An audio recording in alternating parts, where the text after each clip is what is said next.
오늘 우리에게 주시는 하나님의 말씀 요한복음 12장 13절로 15절까지의 말씀입니다.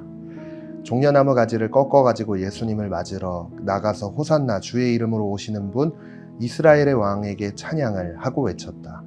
예수님은 어린 나귀를 타셨는데 이것은 성경에 시온 사람들아 두려워하지 말아라 너희 왕이 나귀 새끼를 타고 오신다라고 기록되어 있기 때문이다. 아멘.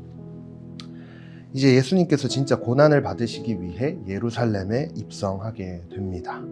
예수님께서 고난의 장소로 오시기 이전까지 우리는 요한복음을 전체 묵상하면서 어떤 상황 가운데에서 이 고난의 자리, 이 예루살렘의 자리까지 오게 되었는지를 함께 묵상을 해왔죠.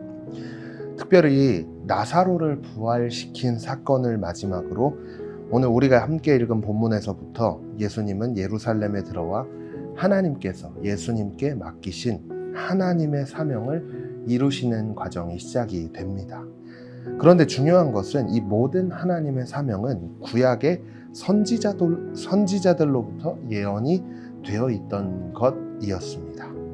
그래서 본문의 말씀을 보면 예수님께서 예루살렘에 입성하실 때 많은 백성들이 예수님을 향하여 호산나 다윗의 자손 예수여 라고 찬양하고 있고, 더 나아가서 어린 나귀를 타고 계신 예수님은 구약 성경에서 너희 왕이 나귀 새끼를 타고 오실 것이라고 예언이 되어 있기 때문이라고 이야기하고 있습니다. 우리가 오늘 이 말씀을 묵상을 하면서 또다시 알 수 있는 것은요, 예수님께서 이 땅에 인간의 몸으로 오신 사건은 정말 하나님께서 예비하시고 하나님의 완전한 계획 가운데에서 이 땅에 오셨다는 사실을 알 수 있습니다.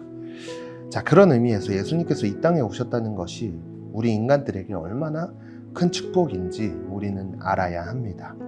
그래서 우리가 이 복음의 메시지를 두고 복된 소식이다 라고 표현을 하는데요, 전도사님이 오늘 이 말씀을 묵상을 하면서 예수 그리스도께서 이 땅에 고난을 당하시기 위해 오신 그 사건 자체만으로도 참 많은 은혜가 되었습니다. 그런데 우리는 그 은혜를 어떻게 바라보고 어떻게 소유하고 있는지 점검을 해본다면 지금 이 시대 가운데 이 복음의 메시지를 너무나 쉽게 생각하고 있지는 않나 라고 생각을 해보게 됩니다.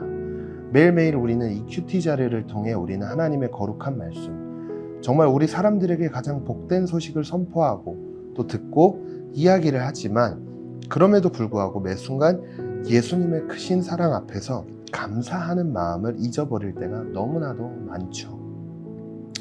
그래서 오늘 우리가 이 말씀을 함께 묵상하면서 그 은혜를 깊이 묵상하고 또 감사할 수 있었으면 좋겠다는 생각을 하게 되었는데요, 빌립보서에서 사도 바울은 예수님께서 하나님의 본체였지만 하나님과 동등됨을 버리고 종의 형체로 사람의 몸으로 오셨다라고 표현을 하는데요, 몇백 년 전부터 구약의 선지자들로부터 예언되어 하나님의 큰 계획과 섭리 속에서 오셔서 하나님의 사명을 이루신 예수 그리스도를 우리의 일상에서 얼마나 묵상하고 있는지를 우리는 점검을 해야 합니다.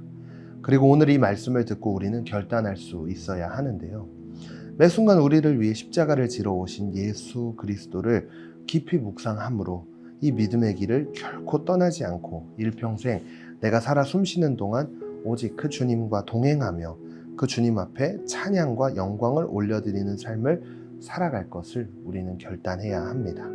사랑하는 여러분, 우리의 인생길 가운데 때론 어려움이, 때로는 슬픈 일이 있다고 하지만 그럼에도 불구하고 우리가 좌절하지 않고 끝까지 하나님을 믿는 믿음을 포기하지 않는 이유는 하나님께서 맡기신 가장 큰 사명을 이루신 예수 그리스도께서 나와 함께하고 계시기 때문입니다. 그 사실을 오늘 하루 묵상함으로써 구약 성경을 통해 예언된 메시아 예수 그리스도께서 우리 삶을 구원하시기 위해 오신 그 사건을 다시 한번 깊이 묵상하며 세상 가운데서 감사함으로 또 마땅히 영광을 올려드리는 삶으로 바뀌는 우리 모두가 되시기를 간절히 소망합니다. 기도하겠습니다. 하나님의 본체였지만 하나님과 동등됨을 버리고 종의 형체로 사람의 몸으로 오신 예수 그리스도를 깊이 묵상합니다. 그래서 그 예수 그리스도와 동행하며 매 순간 주님께 감사의 고백을 드릴 수 있는 우리가 되길 원하오니 그 은혜로 우리를 붙드시고 주님 홀로 영광을 받아 주시옵소서. 이 말씀 앞에 결단한 대로 삶에서 살아가게 하시고 무엇보다 예수 그리스도 그분 한 분만으로 만족하는 인생이 되게 하여 주시옵소서. 모든 영광을 주님께 올려드리며 예수님의 이름으로 간절히 기도드립니다. 아멘.